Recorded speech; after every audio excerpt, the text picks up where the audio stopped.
ওই বাটা আগে পোলা পাঞ্চে ঠিক করে দিব। ভাইয়া 45 মিনিট ধরে তর্ক করতেছে। একটু পরে মাইয়া যখন চিৎকার করে বলবো বাঁচাও বাঁচাও, এই কাল হারা তোর বাঁচাও আর জোর করতেছে। 30 মিনিট ধরে ওকে সুন্দরী মাইয়া রলে ফাঁসাবে রুমের ভিতরে।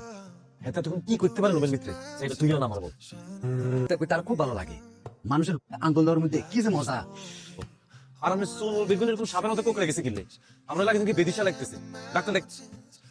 এ ভাইয়া আপনি আরে বলেন, আপনি 45 মিনিট ধরে স্পর্শের সাথে রুমের মধ্যে কি করছেন? এতে যে মাঝখানে ও করলো কি লাই। জেল থেকে বের হওয়ার পর থেকে আমি ফিল করতেছি আমার একটা ফিজিক্যাল প্রবলেম হচ্ছে। না রে নতুন আরেকটা ফোন কিনে ফেলছো। হ্যাঁ ভাইয়া কিরমু আর কি টিয়া বসার অবস্থা নেই, কমে পাই গেছি লইলেছি। ভাইয়া ওইটা তো দেতা। অবশ্যই আগে নিতাম পরে দিতাম।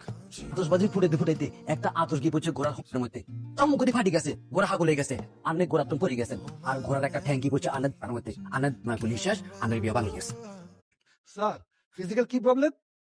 যৌন সমস্যা। বলেন না ভাইয়া, হার দোকান একবার বন্ধ হয়েছিল, আইগারে পানি পাচ্ছি। হালার মধ্যে করছে কি একটু পরে ব্যাক করে আসি আর কান বরাবর একটা বন্ধ